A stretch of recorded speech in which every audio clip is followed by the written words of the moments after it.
하나님께서 오늘 우리에게 주시는 말씀은 마태복음 16장 16절, 오늘 한 구절입니다. 다 같이 그 자리에서 일어나셔서 하나님 말씀 믿음으로 선포하고 아멘으로 받겠습니다.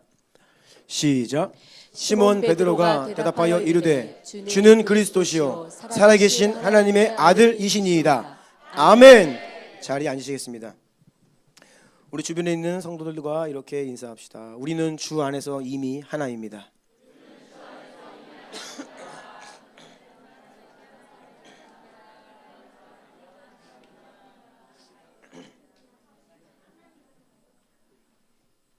아멘. 우리 해신가치들 11번째 시간입니다. 제목을 같이 읽어볼까요? 시작. 하나님을 사랑하고 즐거워하며 신뢰함으로 동행하는 것이 신앙생활입니다. 아멘. 부제는 믿음은 종교생활이 아닙니다. 이러한 제목으로 하나님의 말씀을 전하겠습니다.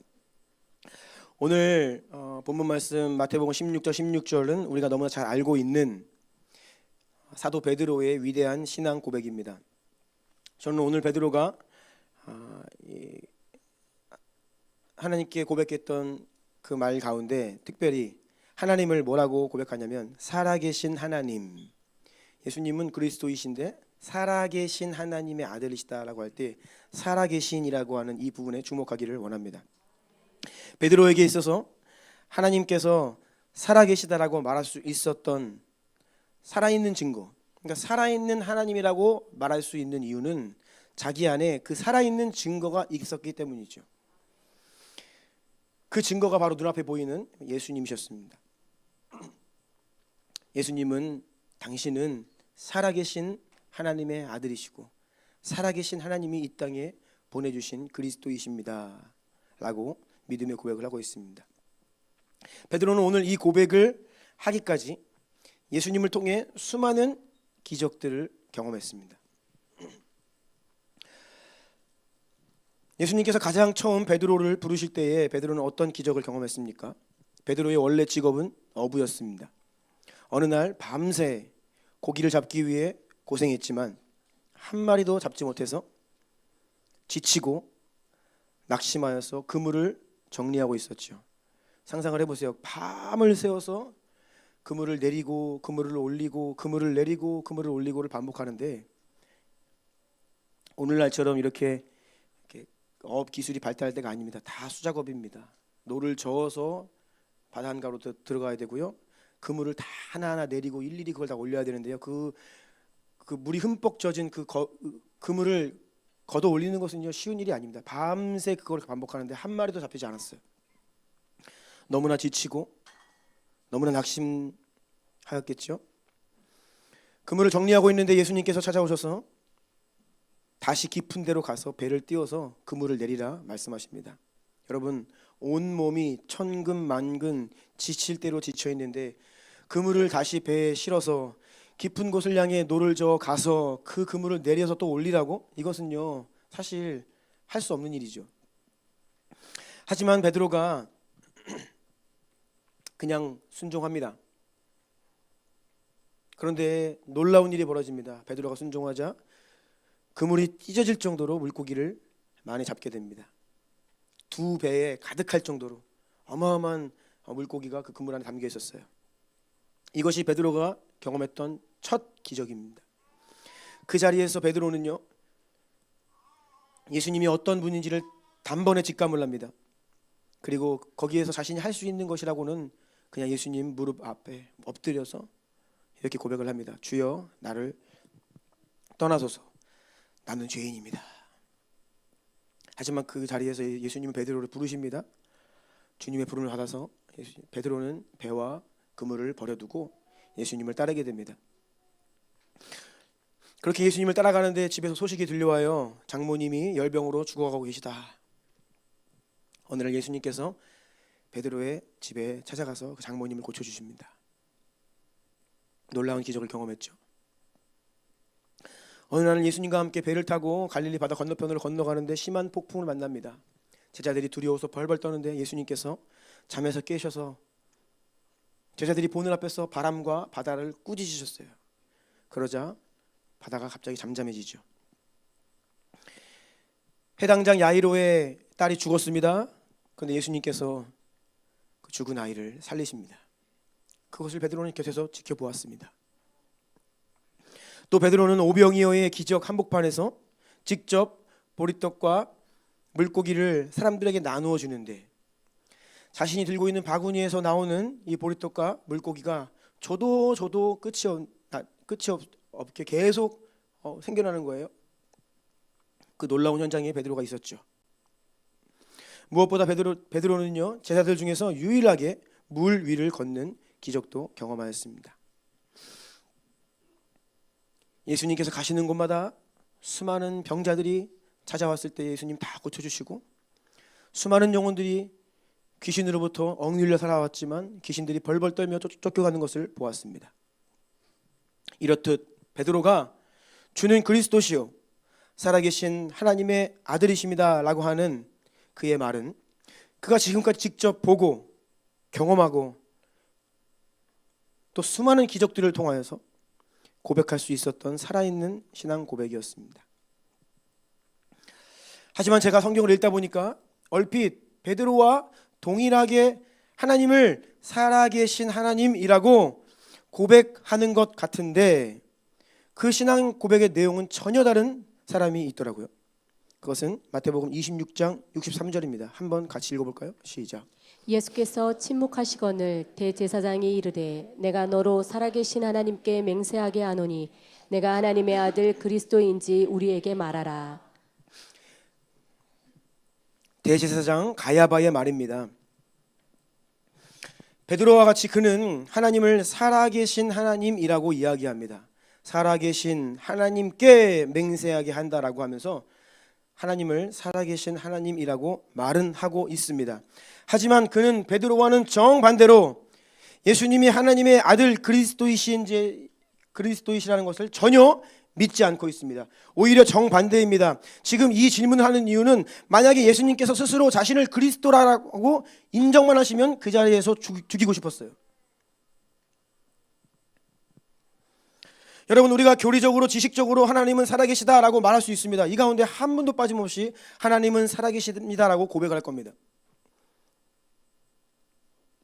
하지만 대제사장 가야바처럼 그거 어떻게 합니까? 이내 곧 예수님을 향하여서 하나님의 아들, 살아계신 하나님의 아들, 살아계신 하나님이 우리에게 보내신 그분 그리스도이신 예수님께 신성을 모독했다라고 이야기하며 사형을 시켜야 한다라고 공회의 여론을 주도했고요. 예수님의 얼굴에 침을 뱉고 주먹으로 치고 손바닥으로 때리면서 예수님을 조롱하다가 결국 빌라도에게 넘겨서 그를 압박하여 예수님 십자가에 달려 죽임당하시도록 한 장본인이 바로 살아계신 하나님이라고 이야기했던 대제사장 가야바입니다. 정말로 그에게 하나님은 살아계셨던 걸까요? 정말 하나님이 살아계신 하나님으로 그에게 경험되었다면, 그가 정말 그렇게 하나님을 섬겼다면 어떻게 하나님이 보내신 하나님의 아들 예수님을 못 알아볼 수 있겠습니까? 요한복음 5장 37절로 40절까지의 말씀 함께 읽습니다. 시작. 또한 나를 보내신 아버지께서 친히 나를 위하여 증언하셨느니라. 너희는 아무 때에도 그 음성을 듣지 못하였고 그 형상을 보지 못하였으며 그 말씀이 너희 속에 거하지 아니하니 이는 그가 보내신 이를 믿지 아니함이라. 너희가 성경에서 영생을 얻는 줄 생각하고 성경을 연구하거니와 이 성경이 곧 내게 대하여 증언하는 것이니라. 그러나 너희가 영생을 얻기 위하여 내게 오기를 원하지 아니하는도다. 아멘. 37절 보세요. 또한 나를 보내신 아버지께서 친히 나를 위하여 증언하셨느니라. 너희는 아무 때에도 그 음성을 듣지 못하였고, 문제는 무엇이냐면 음성을 듣지 못한다는 거예요. 그 형상을 보지 못하였고 볼 수 없다는 겁니다. 38절. 그 말씀이 너희 속에 거하지 아니하니, 그들의 심령에 그들의 마음에 하나님의 말씀이 없는 거예요. 영적으로 보지 못하고 영적으로 듣지 못하고 영적으로 깨닫지 못하는 마음, 이것이 바로 신명기 29장 4절에서 이스라엘 백성들이 그 놀라운 이 출애굽의 기적들을 경험하고 홍해를 갈라져 있는 홍해를 건넜어요. 그럼에도 불구하고 그들에게는요, 보는 눈이 없었고 듣는 귀가 없었고 깨닫는 마음이 없었어요. 그래서 하나님을 원망하다가 죽어갔다는 것이죠. 여러분, 이것이 바로 영적으로 완전히 죽어버린 종교의 실체입니다. 입술로는 살아계신 하나님이라고 이야기하지만 그 안에 생명이 없어요. 보는 눈이 없습니다. 듣는 귀가 없어요. 깨닫는 마음이 없는 것입니다. 그러면 홍해를 건너고서도 하나님을 원망해요. 오늘 아침에 하나님의 기적의 만나를 먹고서도 하나님을 대적합니다.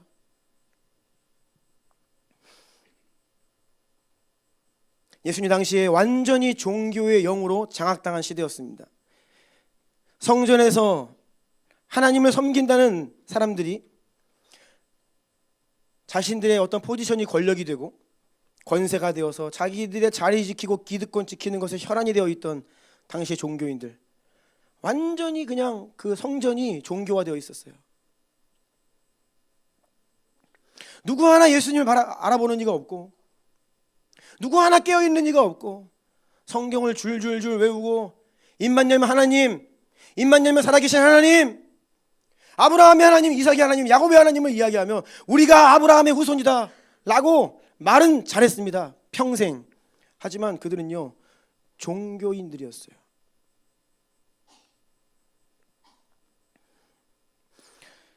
하지만 그렇게 영적으로 어두웠던 시대였음에도 불구하고 진정으로 하나님을 사랑하고 또 하나님을 경외함으로 하나님을 섬기던 사람들이 있었습니다. 종교인들과는 다르게, 형식적으로 제사 드리는 이들과는 다르게 마음을 다하여 하나님께 나아가는 사람들이 있었어요. 형식적인 기도가 아니라 진실한 기도를 하나님께 드리는 사람들이 있었습니다. 그리고 하나님의 약속의 말씀이 반드시 이루어질 것을 믿음으로 이스라엘의 위로와 하나님의 나라를 꿈꾸며 살던 진실한 믿음의 사람들이 있었습니다. 그들은 매일매일 주님의 말씀과 동행하며 하루하루를 살아가며 주님을 의지하고 주님께 도움을 구하고 주님께 기도하며 살았던 믿음의 사람들이었습니다. 아무리 어두운 시대라고 하여도 하나님은 여전히 일하고 계셨습니다. 예수님의 어머니 마리아와 요셉, 각각 천사들의 방문을 받죠. 어느 날 갑자기 그냥 제 멋대로 살다가 그런 일이 벌어지는 게 아닙니다. 하나님을 경외하고 하나님의 뜻을 알기를 원하고, 비록 눈에 보이는 현실은 절망적일지라도 약속의 말씀 붙들고 주님 바라보면서 진실한 기도로 하루하루를 동행했던 하나님의 사람들입니다. 경건하고 의롭고 하나님을 경외했던 사람들이에요. 하나님은 그런 소수의 사람들이었지만 하나님의 사람들에게 찾아오셔서 그들을 통해 역사하기 시작하십니다. 뿐만 아닙니다. 누가복음 2장 25절로 27절 함께 읽어볼까요? 시작. 예루살렘에 시몬이라 하는 사람이 있으니 이 사람은 의롭고 경건하여 이스라엘의 위로를 기다리는 자라. 성령이 그 위에 계시더라. 그가 주의 그리스도를 보기 전에는 죽지 아니하리라는 성령의 지시를 받았더니 성령의 감동으로 성전에 들어가매 마침 부모가 율법의 관례대로 행하고자 하여 그 아기 예수를 데리고 오는지라. 아멘. 완전히 종교화되어 있고 형식화되어 있는 시대였지만 이 시몬이라고 하는 할아버지는요, 의롭고 경건하여서 이스라엘의 위로를 기다리는 사람이었어요. 하나님의 말씀을 붙들고 언제 이 말씀이 성취될지 그때를 고대하던 자였죠. 성령께서 그 위에 계셨다. 성령이 함께하는 사람이 당시에 있었다는 거예요. 26절입니다. 그가 주의 그리스도를 보기 전에는 죽지 아니하라는 성령의 지시를 받았다. 성령의 지시를 받는 사람이 있었어요. 27절, 성령의 감동으로 성전에 들어가 아기 예수님을 만납니다. 이 시몬의 삶 가운데에는 성령이 그 위에 계셨고 성령의 지시를 받는 사람이었고 성령의 감동으로 살던 자였습니다. 구별된 믿음의 사람이었어요. 하나님과의 실제적인 관계를 누리고 살아있는 하나님을 정말 섬기는 사람이었죠. 누가복음 2장 36절 38절도 읽습니다. 시작. 또 아셀 지파 바누엘의 딸 안나라 하는 선지자가 있어 나이가 매우 많았더라. 그가 결혼한 후 7해 동안 남편과 함께 살다가 과부가 되고 84세가 되었더라. 이 사람이 성전을 떠나지 아니하고 주야로 금식하며 기도함으로 섬기더니 마침 이때에 나와서 하나님께 감사하고 예루살렘의 속량을 바라는 모든 사람에게 그에 대하여 말하니라. 일찍이 남편이 하나님의 부르심 받고 과부가 되었는데 평생을 84세가 되는 할머니가 될 때까지 세 가지 하나님을 섬기는데 성전을 떠나지 아니하고 주야로 금식하고 기도하면서 하나님을 섬겼어요. 성전을 떠나지 아니하고 주야로 기도하고 금식하면서 하나님을 섬겼어요. 평생을. 지금 읽어드린 시므온과 안나 이 두 사람은요, 성전에서 아기 예수님을 보았는데 단번에 그가 그리스도인 줄 알아보았습니다. 아기 예수님이 지금 난지 40일 만에 정결 예식을 하러 예루살렘에 온 겁니다. 아기가 40일밖에 안 된 아기예요. 무엇을 어디를 봐서 그리스도예요? 무엇을 봐서 하나님의 아들인지 알 수 있나요? 아무런 증거가 없고 힌트가 없습니다. 그런데 이 두 사람은요, 그냥 단번에 알아봐요. 놀랍지 않습니까? 어떻게 이들에게 이러한 분별력이 있죠? 다른 것이 아닙니다. 진실한 믿음을 가지고 모두가 하나님을 형식적으로 섬기던 그때에 진실한 믿음을 가지고 진실한 기도를 올려드리며 살아계신 하나님을 정말로 경험하며 살았던 사람들이에요. 그러니까 평생을 성전에 섬기죠, 여러분. 84세가 될 때까지 홀로 성전을 떠나지 않고 어떻게 하나님을 섬깁니까? 누가 알아줍니까? 누가 칭찬을 해줘요? 모르겠습니다. 오히려 이상한 사람 취급받을 수 있죠.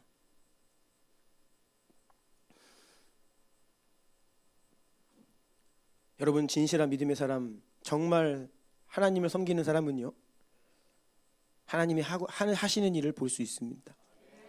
아멘. 여러분들이 그런 성도 되시길 축복합니다. 반면에 눈앞에서 아무리 많은 표적과 기사와 증거들이 넘쳐나도 결국에는요, 죽은 나사로가 살아났습니다. 부인할 수 없어요. 그럼에도 불구하고 끝까지 예수님을 죽이려 했던 종교인들, 어쩜 이렇게 다른 인생을 살죠? 여러분, 종교는 이렇게 무서운 것입니다. 살아있는 하나님이라고 하는 교리나 지식은 있는지 모르지만 정작 그 하나님을 한 번도 만나본 적이 없어요. 그 하나님의 은혜를 경험해 본 적이 없어요. 어떻게 하나님과 인격적인 교제를 나누는 것인지 모르고 매번 전통에 따라 늘 해오던 대로 습관적으로 형식적으로 예배를 드리는 겁니다. 이것이 종교입니다. 대제사장 가야바와 그의 장인 어른 안나스, 그 전 대제사장이 안나스입니다. 이 두 사람 제사장 가문에서 태어났습니다. 평생을 성전에서 하나님을 섬긴다고 살았던 사람들입니다. 아마 이 두 사람에게 그들의 인생 전체를 통틀어 어디에서 무엇을 하면서 가장 많은 시간을 보냈습니까? 라고 묻는다면 아마 그들은 제가 가장 많이 한 것은 성전에 머물면서 하나님께 제사한 것입니다 라고 이야기할 거예요. 그럼에도 그들의 신앙은 죽은 것이었습니다. 종교적이었어요. 여러분, 종교가 이렇게 무서워요. 평생을 성전에 거하면서 하나님께 예배를 드리는데 하나님을 몰라요. 일평생 성도로 살아도 일평생 교회를 떠나본 적이 없어도 하나님을 경험하지 못하는 종교 생활에는 생명이 없습니다. 저는 그래서 종교를 너무 싫어합니다. 종교적인 것을 저는 너무 싫어합니다.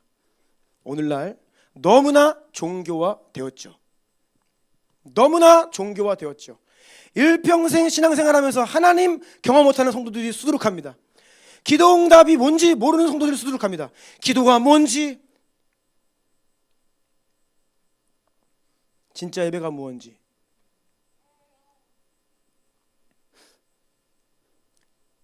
차라리 교회 밖에 있는 세상 사람들은 소망이 있어요. 그들은 예수님을 모르잖아요. 그들은 복음을 들어본 적이 없어요. 그래서 우리가 그들에게 복음을 전하고 우리가 복음을 전할 때 성령께서 역사하셔서 그들이 예수님을 그들의 구주로 영접하면 그들에게는 소망이 있는 것이죠. 하지만 종교적인 사람들에게는 소망이 없습니다. 왜냐하면 이미 자기는 예수님 믿고 구원받았다라고 착각하며 살기 때문이에요. 그 교만에는요, 정말 하나님의 특별하고 강권적인 은혜가 아니고서는 소망이 없습니다. 가장 바뀌지 않는 것이 저 같은 목사들입니다. 가장 변화되지 않고 고집 센 사람들이 바로 사역자들입니다. 그래서 저는 오늘 우리 교회가 그동안 계속해서 핵심가치를 붙들고 달려왔던 종교가 아닌 진짜 살아있는 믿음이 무엇인지에 대해서 여러분들과 한번 말씀을 나눠보려고 합니다. 첫 번째입니다. 1번 다 같이 읽어볼까요? 시작. 살아계신 하나님을 경험하라. 아멘. 우리 잘 알듯이 구약의 열왕기 상에 갈멜산에서 엘리야가 바알과 아세라 선지자들과 대결을 합니다. 열왕기상 18장 19절 말씀 시작.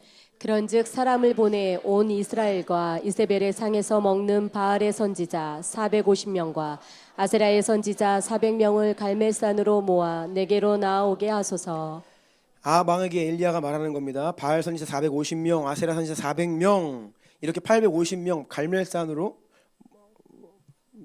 모아 달라고 이야기합니다. 능력 대결을 하는 거예요. 자, 이어진 23절부터 24절입니다. 시작. 그런즉 송아지 둘을 우리에게 가져오게 하고 그들은 송아지 한 마리를 구박하여 각을 떠서 나무 위에 놓고 불은 붙이지 말며 나도 송아지 한 마리를 잡아 나무 위에 놓고 불은 붙이지 않고 너희는 너희 신의 이름을 부르라. 나는 여호와의 이름을 부르리니 이에 불로 응답하신 신 그가 하나님이니라. 백성이 다 대답하되 그 말이 옳도다 하니라.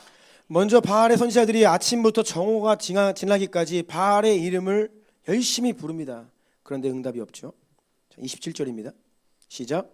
정오에 이르러는 엘리야가 그들을 조롱하여 이르되 큰 소리로 부르라. 그는 신인즉 묵상하고 있는지 혹은 그가 잠깐 나갔는지 혹은 그가 길을 행하는지 혹은 그가 잠을 들어서 깨워야 할 것인지 하매. 엘리야가 바알의 선지자들을 조롱하죠. 그러자 바알의 선지자들이 열받습니다. 성경의 표현 그대로 말씀드리자면 미친 듯이 소리를 지르기 시작합니다. 칼과 창으로 피가 흐르기까지 자기들의 몸을 상해하기 시작합니다.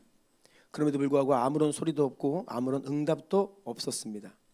그러자 이번에는 엘리야가 제단을 만들고 그 위에 나무로 단을 쌓고 그 나무가 물을 흠뻑 먹을 만큼 물을 3번이나 부어서 제단 주변에 물이 철철 흘러 넘치도록 그렇게 제단의 나무에 물을 붓습니다. 그런 다음과 같이 하나님께 기도를 드립니다. 열왕기상 18장 36절 39절입니다. 시작. 저녁 소재 드릴 때에 이르러 선지자 엘리야가 나아가서 말하되 아브라함과 이삭과 이스라엘의 하나님 여호와여 주께서 이스라엘 중에서 하나님이신 것과 내가 주의 종인 것과 내가 주의 말씀대로 이 모든 일을 행한 것을 오늘 알게 하옵소서. 여호와여 내게 응답하소서. 내게 응답하소서. 이 백성에게 주 여호와는 하나님이신 것과 주는 그들의 마음을 되돌이키심을 알게 하옵소서 하매 이에 여호와의 불이 내려져 번제물과 나무와 돌과 흙을 태우고 또 도랑의 마을을 핥은지라. 모든 백성이 보고 엎드려 말하되 여호와 그는 하나님이시로다. 여호와 그는 하나님이시로다 하니. 아멘. 바알과 아세라의 신전에는요 3m에서 4m나 되는 큰 신상이 세워져 있습니다. 그런데 그 신상은요 사람이 만든 신상입니다. 자기들이 나무를 깎아 조각해서 세워놓은 거예요. 바알과 아세라가 그들에게 무슨 응답을 할 수 있겠습니까? 그것은 죽은 우상입니다. 자기들이 만들어 놓고 거기에 자기들이 절을 해요. 대답이 없죠. 예수님께서 요한복음 4장 24절에서 이렇게 말씀하셨습니다. 하나님은 영이시니 예배하는 자가 영과 진리로 예배할지니라. 아멘. 여러분 영이시다라고 하는 말의 의미는요 많은 의미가 있지만 하나님은 생명이시다. 그분은 지금도 살아계시다. 아멘. 영이세요. 살아계신 분이세요. 그렇기 때문에 영이시기 때문에 영으로 예배하라는 거예요. 살아계신 분이니까 살아있는 예배를 드리라는 겁니다. 사람이 나무나 돌을 깎아서 만든 우상이 죽어있는 우상이 아니라 지금도 살아계셔서 인격적으로 우리를 만나주시고 우리와 교제하고 소통하고 관계를 맺으시는 그러한 살아계신 하나님이십니다. 그것을 위해 영이신 하나님이 우리를 사람을 영적인 존재로 하나님의 형상대로 창조하셔서 하나님을 알도록 하나님을 경험하도록 그분과의 관계를 누리도록 그분과 교제하도록 그분을 온전히 예배할 수 있도록 아멘. 그러한 존재로 우리를 창조하신 것입니다. 여러분 영으로 예배하면 영이신 하나님을 경험할 수 있습니다. 우리가 기도하면 하나님은 우리의 기도를 들으시고 응답하시는 살아계신 하나님이십니다. 예레미야 33장 2절 3절 함께 읽습니다. 시작. 이를 행하시는 여호와, 그것을 만들어 성취하시는 여호와, 그의 이름을 여호와라 하는 이가 이와 같이 이르시도다.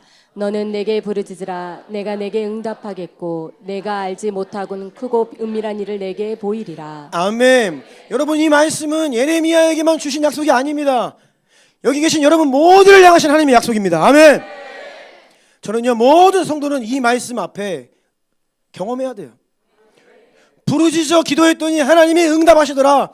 내가 주님께 도움을 요청했더니 주님께서 내 삶 가운데 찾아오시고 개입하시고 도움 주시고 은혜 주시고 다시 나를 살려주시고. 과연 이러한 기도 응답에 살아계신 하나님을 경험하고 있느냐라고 묻는 것이에요. 시편 3편 3절 4절 시작. 여호와여, 주는 나의 방패시요 나의 영광이시요 나의 머리를 드시는 자이시니라. 내가 나의 목소리로 여호와께 부르짖으니 그의 성산에서 응답하시는도다. 아멘. 34편 4절입니다. 시작. 내가 여호와께 간구하매 내게 응답하시고 내 모든 두려움에서 나를 건지셨도다. 아멘. 시편 기도를 자세히 들여다보면 거의 시편 전체가 하나님께 부르짖어 기도하고 하나님께서 그 기도에 어떻게 응답하셨는지에 대한 내용들로 가득합니다. 하나님과의 살아있는 기도와 응답. 하나님이 부르짖어 기도하는 하나님 백성들에게 어떤 일을 행하셨는지에 대한 믿음의 간증이에요. 시편 말씀.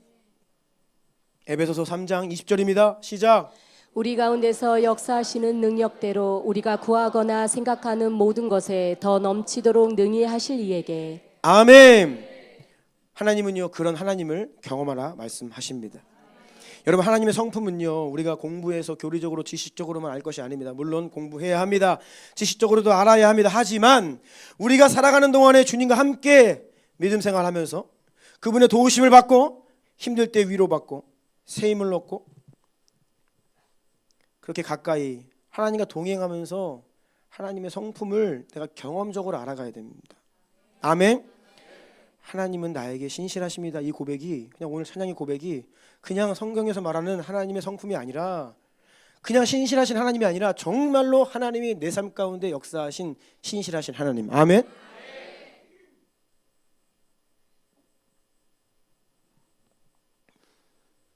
하나님이 얼마나 신실하십니까? 그래서 우리가 오늘 여기 있는 거예요. 시편 34편 8절입니다. 시작. 너희는 여호와의 선하심을 맛보아 알지어다. 그에게 피하는 자는 복이 있도다. 아멘.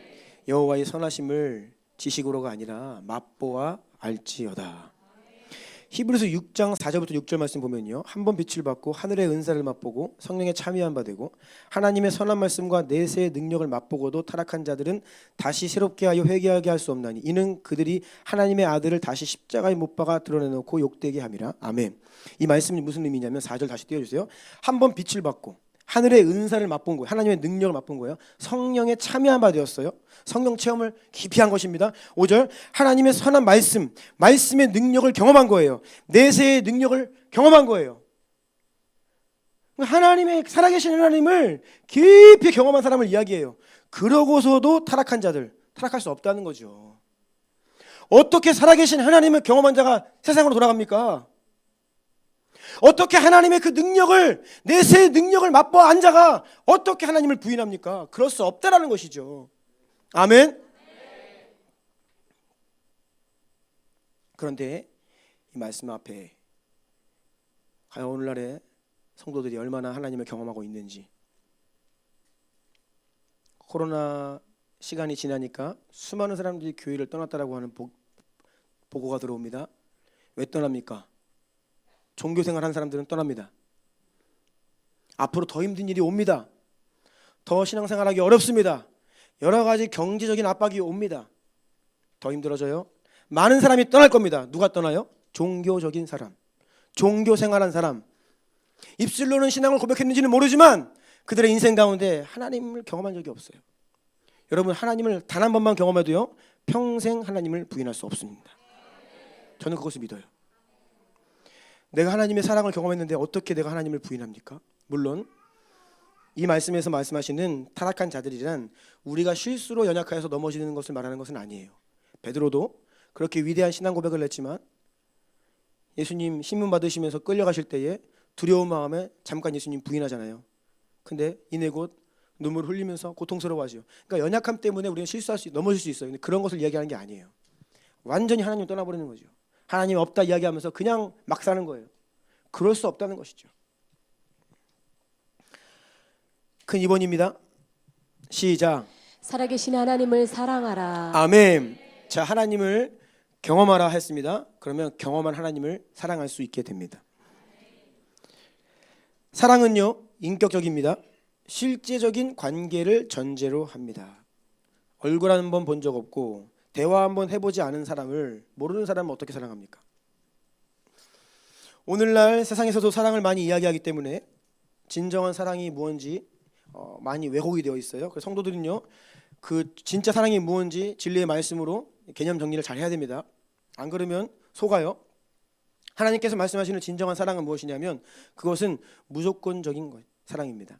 조건을 따지지 않는, 그냥 상대를 축복하기 위해, 상대가 잘 되는 것을 위해 나를 희생하고 나를 포기하고 자기를 부인하는 것, 이것이 사랑입니다. 그래서 언약적 관계라고 하는 이 부르심 안에 사랑이 계시되어 있죠. 언약적 관계가 무엇입니까? 잘나서요? 아니요. 뭔가 나에게 이익이 되어서요? 아니요. 그냥 하나님께서 우리를 하나로 가족으로 부르셨기 때문에 존재적으로 사랑할 수밖에 없는 거죠. 이게 언약 관계예요. 아멘. 그럼에도 불구하고 하나님 안에 진짜 사랑이 있지만, 그럼에도 불구하고 우리가 인간들이 조금 우리 수준에서 사랑을 그래도 이해해 보려고 하면 가장 가까운 사랑이라고 하는 것은요, 어디에서 볼 수 있냐면 바로 어머니의 자녀를 향한 사랑입니다. 계산기를 두드리지 않은 사랑이에요. 조건적인 사랑이 아닙니다. 그냥 내가 낳은 자식이기 때문에, 그냥 엄마 태중에 잉태하는 그 순간부터 그 아이가 그냥 정말로 작을 때부터 그 아이를 사랑하고 그 아이 생각하고 어떻게 이 아이가 될까 봐 노심초사하고 이 아이의 건강과 이 아이의 잘됨과 이 아이가 복받기 위해서 어머니는요, 모든 것을 다 희생하면서 자녀를 양육합니다. 요즘에는 이 부모님의 사랑도 이제 덜어는 왜곡되어 있긴 하지만 대부분 자녀를 대할 때는 계산적이지 않죠. 얘가 나중에 크면 나한테 잘해줄 거야, 효도할 거야. 뭐 계산하면서 자녀를 양육하는 게 아니잖아요. 그냥 내 몸에서 나온 내 새끼다. 그 한 가지 이유만으로 자녀가 장성하여 출가하기까지 어머니는 무조건적인 희생, 사랑의 돌봄으로 자녀를 위해 헌신합니다. 여러분, 내가 어떤 관계에서 자꾸 계산기가 돌아간다, 사랑에서 멀어지고 있는 것입니다. 조건적이 된다, 하나님 말씀하신 사랑에서 멀어지는 거예요. 순수한 사랑이 아니라는 겁니다. 흔히 남녀가 만나서 결혼을 하려면 무슨 말을 하냐면 서로가 콩깍지가 씌워져야 된다, 그런 말을 합니다. 콩깍지가 씌워진다는 말이 무슨 말인지 아세요? 그냥 계산기가 안 돌아가는 거예요. 다 이뻐 보이는 거예요. 현실은 온데간데 없고 다 좋아 보이는 거예요. 그래야 결혼합니다. 왜요? 결혼은 언약관계거든요. 사랑이거든요. 근데 문제는 뭐예요? 결혼하고 난 다음에 계산기가 다시 올라와.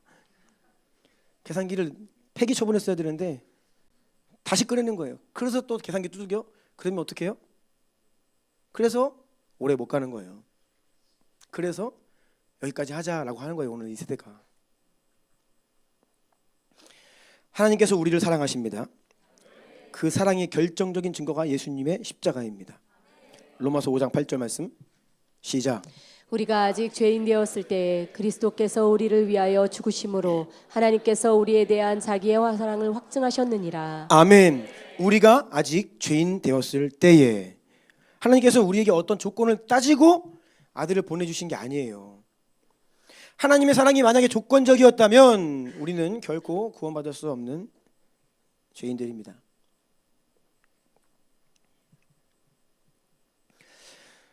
우리를 향하신 하나님의 사랑이 무조건적인 사랑이다라는 것을 말씀드리고 있습니다. 그런데 이 사랑은요, 사랑을 받아본 자만이 사랑을 할 수 있게 됩니다. 그래서 진정한 사랑은 성도들만 할 수 있어요.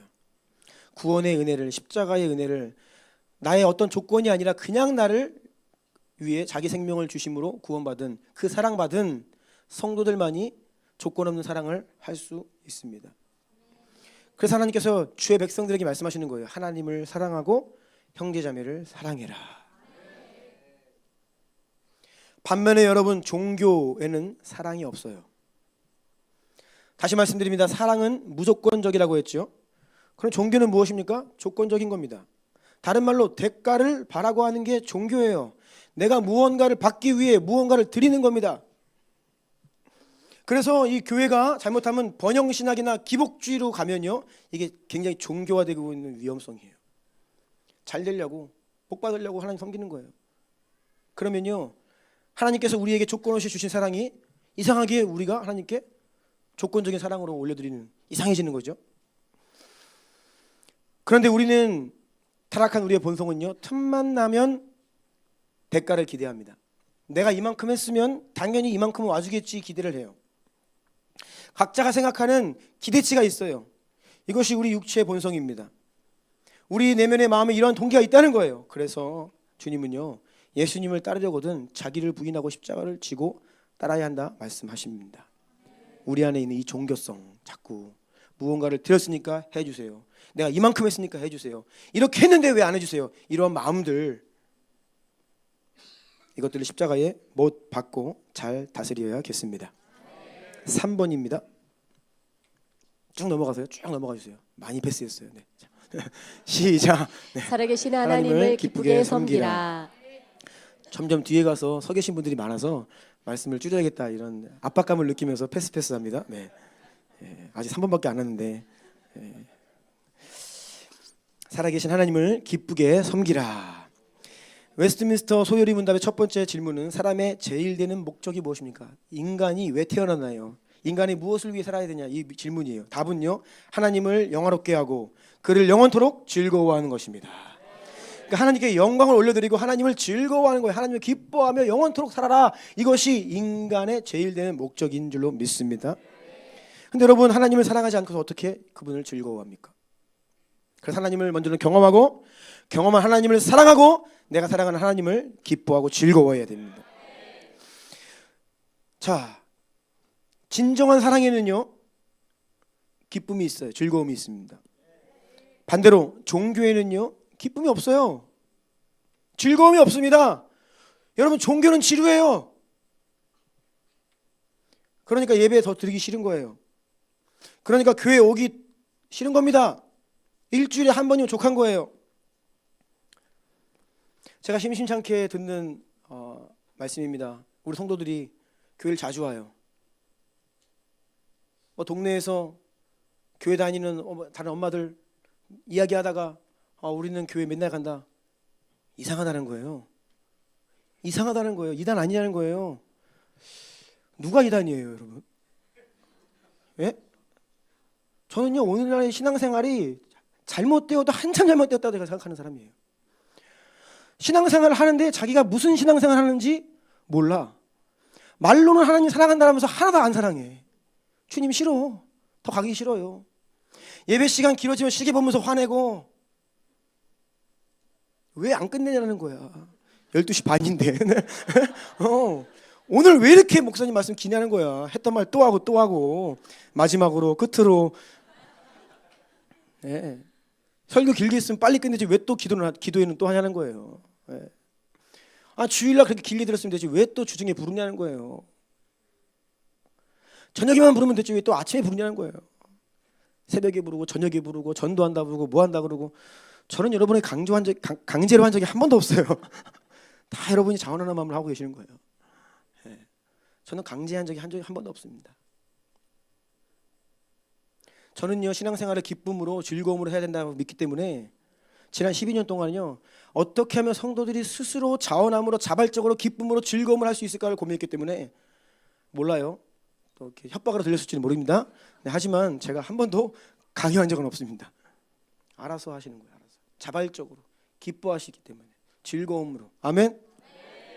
그런데 왜 매일 기도회를 하면 이상한 교회죠? 왜 예배를 길게 드리면 이상한 거죠? 저는 묻고 싶다는 거예요. 어떤 하나님을 믿습니까? 그 하나님을 정말 사랑합니까? 사랑하는 사람과 함께 있고 싶어야죠. 더 만나고 싶어야죠. 지금 헤어져도 또 보고 싶어야 돼요. 이게 사랑 아닙니까? 근데 하나님 앞에서 계산기 두들기고 있고 적당히 딱 정한 수준만 하고 있고 이거면 됐지 더는 안 된다. 구원받은 만큼만 이만큼만 얼마나 종교화되어 있는지 몰라요. 죄송해요. 오늘날에 정말로 제대로 신앙생활하는 사람은 드뭅니다. 소수입니다. 예수님 당시와 같아요. 저는요 교회 다닌다? 만나서 대화해보면 정말로 신앙생활 제대로 하는 사람은 별로 만나보지 못해요. 열의 9은요 말만 신앙생활이죠. 정말 신앙생활 하고 있는 거 맞나? 과연 이 사람이 정말 구원받은 성도가 맞나? 라는 의문이 드는 사람들이 부지기수입니다. 모르겠어요. 저를 이상하다 하고 비판적이라 이야기하면 할 말은 없습니다. 하지만 제가 목사의 양심으로 드리는 말씀이에요. 저는 그래서 최소한 저에게 맡겨주신 우리 교회 성도들만큼은 평생 신앙생활을 하는데 지옥 가는 성도 없어야겠다. 주님께서 내게 맡겨주셨는데 내 양인데 다 우리가 주님 모시는 날에 하나님의 나라에서 만나야죠. 근데 거기는 그냥 들어가는 게 아니에요. 좁은 문입니다. 찾는 자가 적어요. 들어가고자 하여도 못 들어가는 자가 많다고요. 그런데 좁은 문이 아니라 넓은 문인 것처럼 안일하게 종교생활하는 사람 너무 많아요. 깨어나시기 축복합니다. 다시 말씀드립니다. 내가 진짜 신앙생활 잘하고 있는지 아니면 종교적인지를 구분하는 중요한 차이가 있습니다. 나는 하나님을 기뻐하고 있는가? 즐거워하고 있는가? 여러분 신앙생활이 즐거워야 됩니다. 아멘. 신앙생활이 기뻐야 됩니다. 강제로, 억지로, 의무적으로 물론 우리의 육신의 본성이 타락했습니다. 타락한 세상을 살아가요. 그래서 때로는 의무적인 것도 필요합니다. 때로는 좀 강제적인 것도 필요해요.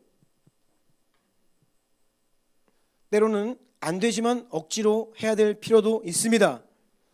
하지만 단지 그렇기만 하다면 문제가 있다는 거예요. 그럼에도 불구하고 그 안에 기쁨이 있어야 됩니다. 여러분 십자가 지는 게 힘들죠. 엄청 고통스럽죠. 그런데 그냥 고통스럽기만 하면 안 된다는 거예요. 히브리서 12장 2절입니다. 시작.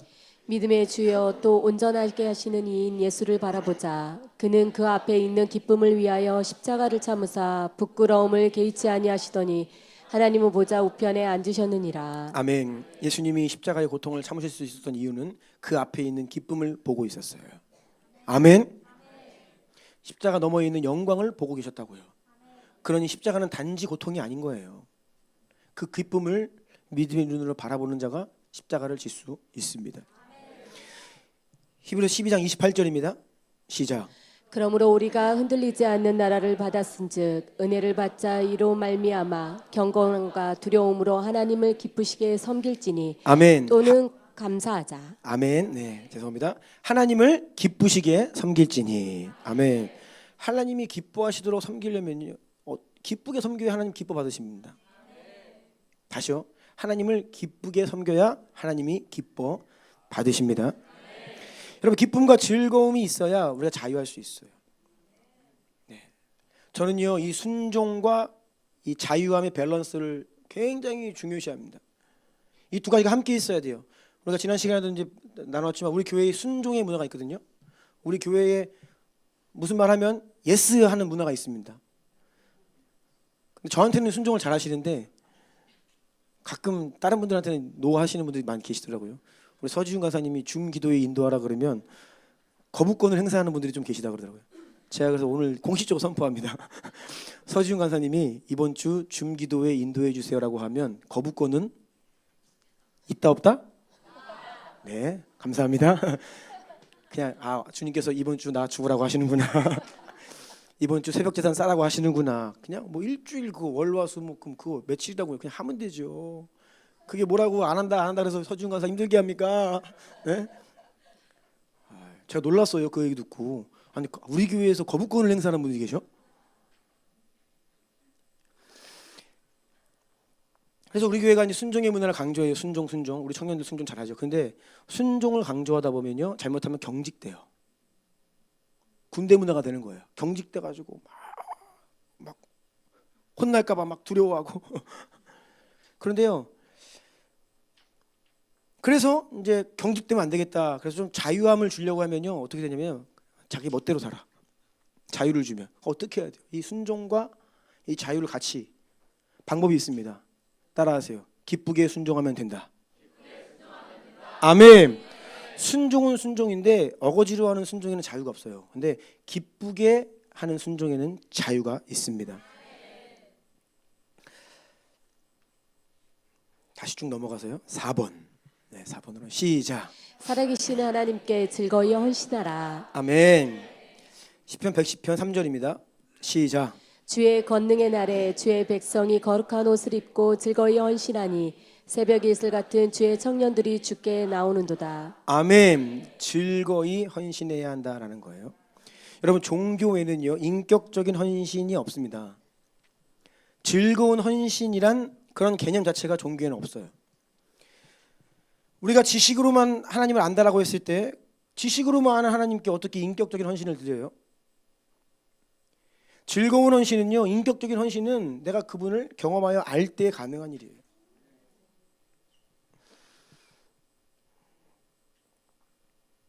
영국의 선교단체 웩이라는 선교단체, 굉장히 지난 한 세기 이상 귀하게 쓰임 받았고 지금도 하나님께 쓰시고 계시는 선교단체입니다. 우리 이재한 선교사님 여기 웩 선교사님이셨어요. 창시자였던 시티 스터드가 본래 그는요 100만 장자였습니다. 그러니까 갑부예요. 집이 재벌입니다. 그리고 당시 그는 스포츠 스타였습니다. 하지만 그는 예수님 만나고 나서 자신의 전 재산과 자신의 인기와 명예와 함께 자기의 삶 전체를 주님께 내어 바치고 선교사로 삶을 삽니다. 자신의 삶 전부를 들여서 선교사의 삶을 살았어요. 그가 이렇게 고백했습니다. 예수 그리스도께서 우리를 위해 십자가에 못 박히신 것이 참으로 사실이라면 우리가 행하는 어떤 것도 헌신이라고 말할 수 없다. 그 엄청난 재산을 주님께 다 드리고 자신의 그 명예와 모든 찬란했던 인생을 다 포기하고 주님께 송두리째 내어드렸던 그 분이 하시는 말씀이 자기는 하나님 앞에 제일 바보 중에 한 사람이다. 그런 말을 했어요. 그러면서요, 만약 자신이 죽는다면, 마지막에 이제 투병을 하시다가 돌아가셨는데, 만약 자신이 죽는다면 슬퍼하지 말라 했습니다. 모두 할렐루야 기쁘게 소리를 외쳐라. 나는 슬퍼할 대상이 아니다. 그렇게 이야기했어요. 장례식도 없어야 됩니다. 화환도 없어야 됩니다. 상복도 없어야 됩니다. 눈물도 없어야 됩니다. 심지어는 추모곡도 부르지 마십시오. 모든 것이 기쁨으로 변화되어야 됩니다. 우리들 중에 만약에 누가 주님께 제일 많이 드렸습니까? 시티스터드만큼 드린 사람 없죠. 가장 많이 주님께 드린 자가 자기는 가장 바보 중에 바보라고 이야기하고 자기가 죽어도 슬퍼하지 말라는 거예요. 내가 뭘 했길래 예수님이 자기 생명을 날 위해 주신 것이 사실이라면 그 어떤 것도 희생이고 헌신일 수 없다라는 위대한 고백을 하면서 그 길을 가셨죠. 그러면서 빌립보서 2장 17절 18절 말씀을 선포했어요. 같이 읽어볼까요? 시작. 만일 너희 믿음의 재물과 섬김 위에 내가 나를 전제로 드릴지라도 나는 기뻐하고 너희 무리와 함께 기뻐하리니 이와 같이 너희도 기뻐하고 나와 함께 기뻐하라. 아멘.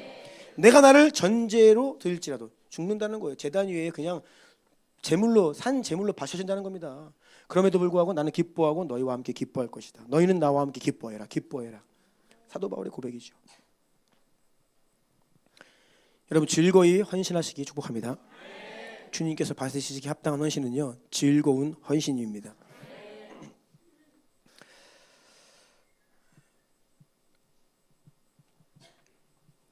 5번입니다. 시작. 살아계신 하나님께 소망을 두라. 아멘. 여러분, 하나님이 우리에게 살아계신 하나님이셔야 천국도 살아납니다. 하나님이 지식적이면 천국도 지식적이 돼요. 그냥 하나님을 관념적으로 믿어요? 그러면 천국도 그냥 어떤 개념에나 있는 것이지 실제가 아닌 거예요. 그러면요, 절대로 천국을 위해 못 삽니다. 그런 사람은 결코 하나님 주실 칭찬과 상급을 바라보며 믿음의 삶을 살 수가 없습니다. 우리가 삶을 살면서 어려운 일 만날 때, 때로 인정받지 못할 때, 기대했던 보상과 결과가 따르지 않을 때, 억울한 일을 당할 때, 또 나름대로 선을 행한 후에 합당한 칭찬과 감사가 되돌아오지 않을 때, 여러분 이때 여러분 안에 숨은 게 드러납니다. 다시요, 잘 될 때에는 다 좋아요. 할렐루야 아멘하고 다 좋아요. 그런데 다시요, 어려운 일 만날 때, 인정받지 못할 때, 기대했던 결과가 따르지 않을 때, 억울한 일 당할 때, 나름대로 선을 행한 후에 합당한 칭찬과 감사가 내게로 되돌아오지 않을 때 내 안에 숨은 게 드러납니다. 만약 우리가 살아계신 하나님을 섬긴다면요, 하늘의 상급을 믿기 때문에, 하나님께서 이 모든 상황을 다 알고 계시기 때문에, 하나님이 갚아주실 것을 믿기 때문에 요동하지 않을 수 있습니다. 마태복음 6장 2절로 4절입니다. 시작. 그러므로 구제할 때에 외식하는 자가 사람에게서 영광을 받으려고 회당과 거리에서 하는 것 같이 너희 앞에 나팔을 불지 말라. 진실로 너희에게 이르노니 그들은 자기 상을 이미 받았느니라. 너는 구제할 때에 오른손이 하는 것을 왼손이 모르게 하여 내 구제함을 은밀하게 하라. 은밀한 중에 보시는 너희 아버지께서 갚으시리라. 자, 보세요. 종교적인 사람은요, 사람에게 받을 칭찬과 보상을 기대하기 때문에 선을 행합니다. 그것을 기대하고 선을 행해요. 그래서 합당한 칭찬과 보상이 와야 됩니다. 그게 안 오면 화가 나요. 이게 종교적인 사람입니다. 하지만 진정한 믿음의 사람은요, 하나님께 받을 칭찬과 상급이 있기 때문에, 그것을 믿기 때문에 아무도 모르게 선을 행할 수 있습니다. 사람이 알아주지 않아도 괜찮습니다. 그것이 크게 문제가 되지 않습니다. 오히려 사람이 알아주고 나에게 칭찬해주고 나에게 박수를 보내주고 상을 주면 예수님 말씀처럼 그들은 자기 상을 이미 받았다. 오히려 하늘에서 받을 상급이 줄어들고 있다는 거예요.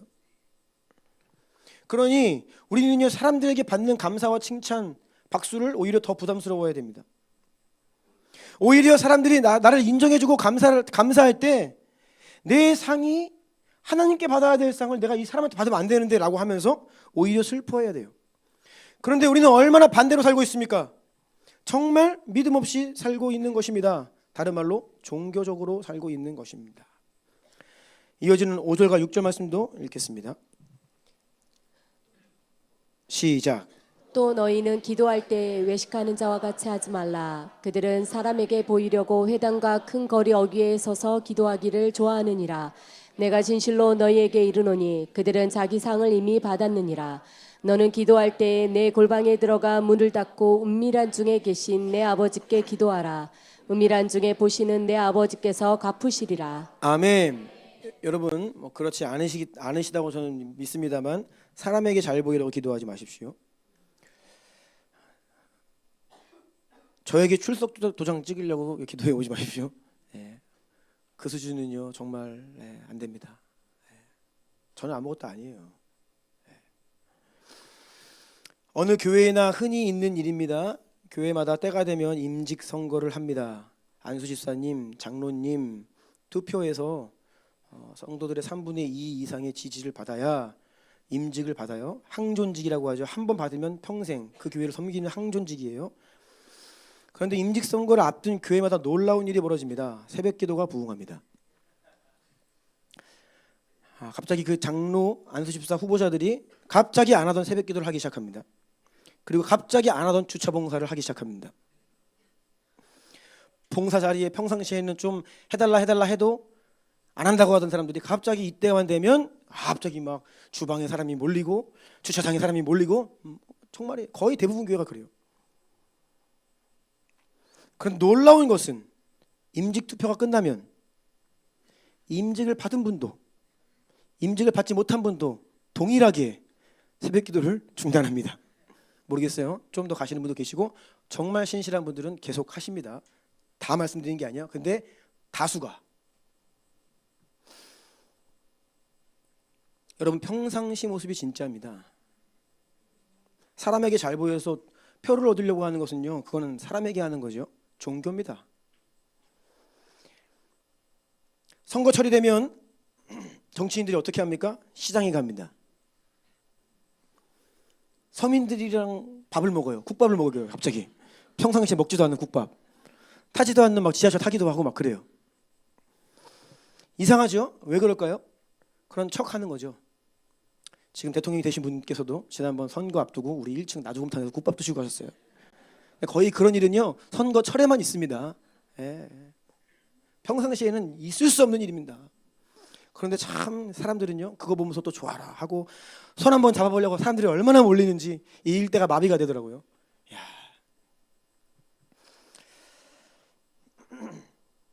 여러분 하나님께서 주실 하늘 상급에 소망을 두며 사시기 축복합니다. 예. 그래서 사람에게 잘 보이려고 안 돼요. 우리 교회는 특별히 섬기는 이들, 특별히 예배팀 오늘도 잘 섬겨주셔서 감사한데 우리 예배팀은 겉멋뜨면 안 됩니다. 진짜로요. 예, 예배팀 요즘에 겉멋든 예배팀 너무 많아요. 겉멋뜨면 안 돼요. 예. 퍼포먼스가 강하면 안 됩니다. 네. 퍼포먼스는 좀 소박할 수 있어요. 마음의 중심이 중요한 거예요. 기름 부으심이 중요한 겁니다. 네. 사람에게 보이려고 하면 안 돼요. 하나님 보고 예배해야 됩니다. 아멘. 그래서 저는 때로는 어떻게 하고 싶냐면 우리 앞에 있는 싱어들도 다 뒤돌아 예배했으면 좋겠어. 하나님께. 네. 왜 우리 서로 보고 예배하는 거야? 다 그냥 하나님께만 다 등 돌리고 한번 해볼까 그렇게? 네. 아니면 다 내려가라는 거 아래서 회중석에서 마이크 들고 예배하고 한번 그렇게 해보면 좋을 것 같아요. 네. 우리 예배도 너무 이게 전형적이에요. 네. 드러내 보이려고 하면 안 돼요. 그래서 사람의 뭐 어떤 말과 어떤 그런 말에 시험 들지 말라는 거예요. 우리가 연약하기 때문에 공격을 받습니다. 때로 시험에 들려 하죠. 하지만 바로바로 일어나야 됩니다. 사람이 아니라 하나님 앞에서 신앙생활 하시기 축복합니다.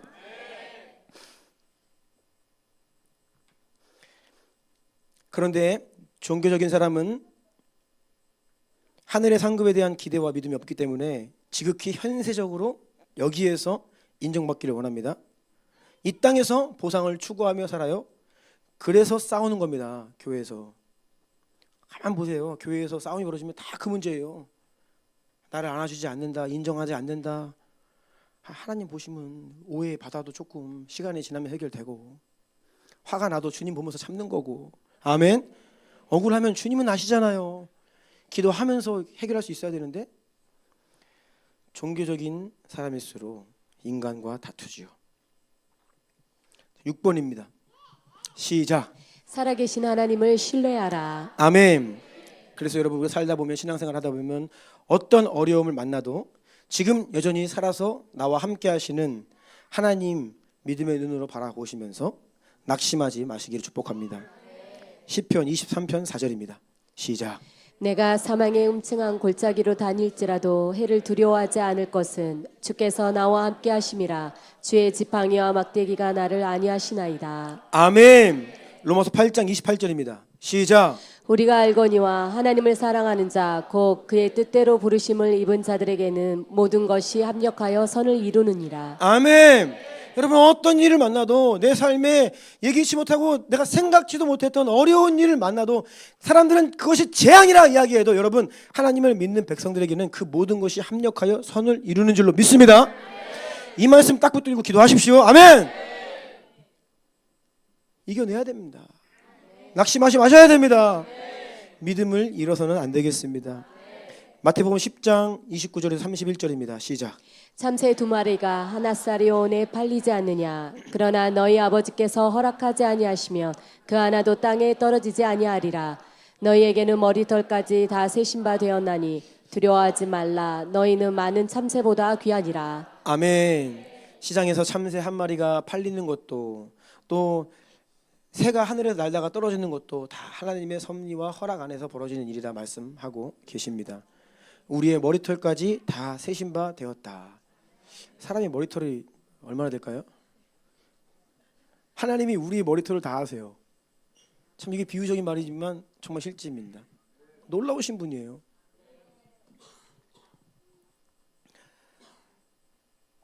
두려워하지 말라. 너희는 많은 참새보다 귀하다.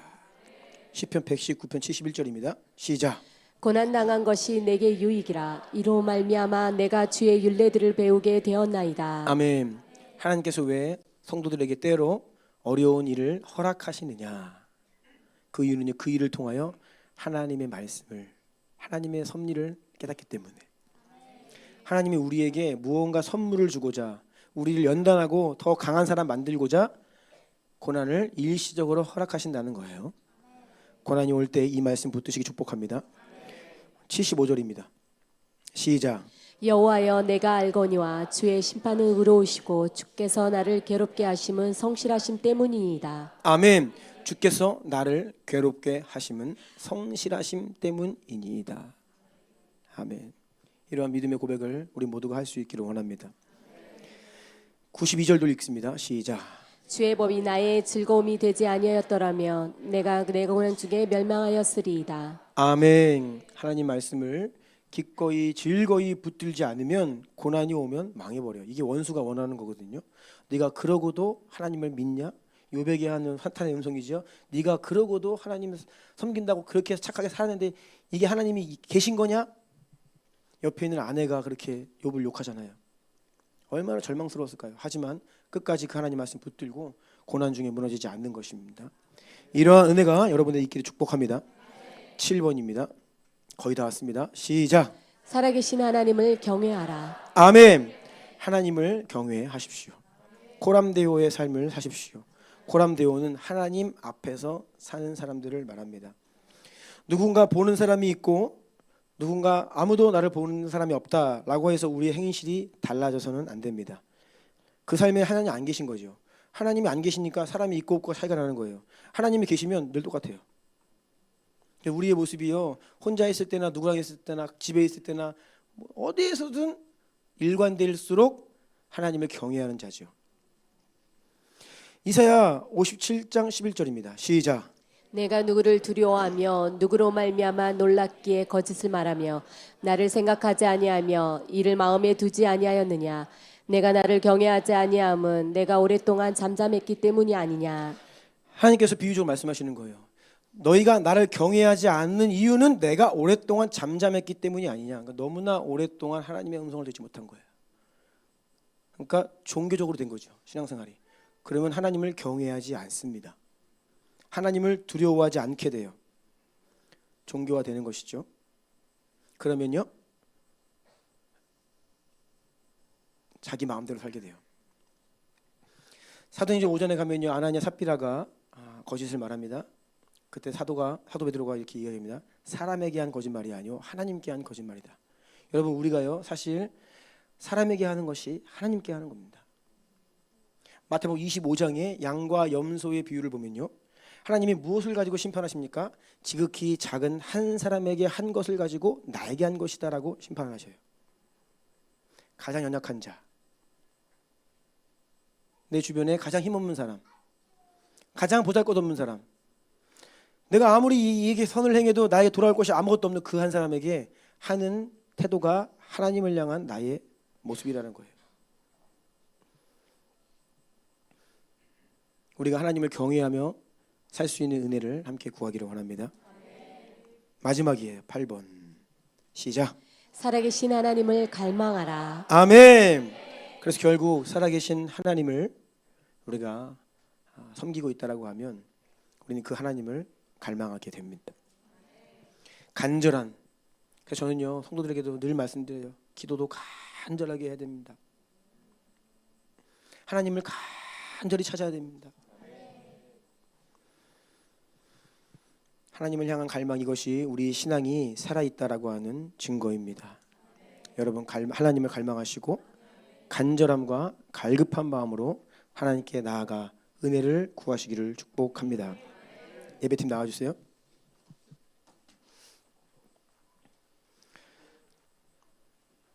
시편 마지막으로 42편 1절, 2절, 5절. 우리가 이 고백을 여러분 각자의 고백으로 주님께 올려드리기를 원하고요, 이러한 갈급함과 간절함을 우리에게 주시기를 원합니다. 같이 이 고백 주님께 올려드립시다. 시작. 하나님이여, 사슴이 시냇물을 찾기에 갈급함 같이 내 영혼이 주를 찾기에 갈급하니이다. 내 영혼이 하나님 곧 살아계시는 하나님을 갈망하나니 내가 어느 때에 나아가서 하나님의 얼굴을 배울까. 내 영혼아, 내가 어찌하여 낙심하며 어찌하여 내 속에서 불안해하는가? 너는 하나님께 소망을 두라. 그가 나타나 도우심으로 말미암아 내가 여전히 찬송하리로다. 아멘. 함께 기도합시다. 여러분, 종교는 나쁜 겁니다. 종교를 우리가 경멸해야 돼요. 종교를 예수의 이름으로 다 파쇄해야 됩니다. 종교의 가식과 형식적인 옷들을 다 벗어버려야 됩니다. 우리는 하나님의 사랑으로 옷 입어야 합니다. 하나님의 생명 안에 거해야 합니다. 정말 하나님을 경험하기를 원하고요, 그 하나님을 사랑하기를 원하고요, 그 하나님을 경외하기를 원하고요. 우리 신앙생활에 기쁨이 있기를 원해요. 하나님을 향해 즐거이 헌신하기를 원합니다. 하나님께서 이 땅에 교회를 세우시고 교회를 통해 영혼들을 구원하시고 선교의 완성을 이루고자 지금도 일하시는데, 그 하나님의 일 앞에 우리가 기꺼이 자신을 드릴 수 있어야 돼요. 즐거이 하나님의 일에 헌신할 수 있어야 됩니다. 이것이 예수님의 사랑받은, 나를 위해 십자가에서 생명 주신 그 예수님의 사랑과 은혜를 받은 성도들이 주님께 드릴 수 있는 고백이고 헌신이죠. 여러분, 기쁨을 회복하시길 축복합니다. 낙심을 예수 이름으로 파쇄하시고 물리치기를 축복합니다. 한번 기도할 텐데, 제가 오늘 주시는 마음은요, 하나님 오늘 새로운 은혜를 주실 거라는 감동이 있습니다. 네. 여러분, 지금까지 안 됐던 것들 하나님 오늘 새롭게 하실 것을 믿습니다. 그럼 마음의 우울함과 낙심들이 있습니까? 예수의 이름으로 파쇄하십시오. 주님께 기쁨과 즐거움을 요청하십시오. 하나님을 섬기는 가운데 하나님의 은혜가 하늘에 있는 그 놀라운 하나님 안에 있는 그 기쁨이, 그 자유함이 우리 가운데 부어지기를 원합니다. 주여, 내 영과 혼과 육을 주의 생명으로 기쁨으로 충만히 가득 채워 흘러 넘치게 하여 주십시오. 내 육신을 새롭게 하십시오. 내 마음을 새롭게 하십시오. 내 인생을 새롭게 하십시오. 나의 믿음 생활을 새롭게 하십시오. 모든 우상들, 형식적인 것들 이제는 다 예수의 이름으로 파쇄하고, 이제는 주님을 마음 다해 사랑하며 주님을 즐거워하며 주님께 큰 영광을 올려드리는 진정한 믿음의 사람으로 살게 하옵소서. 우리 이러한 간구를 가지고 믿음으로 두 손 들고 주의 이름 세 번 부르고 간절히 기도합시다. 주여!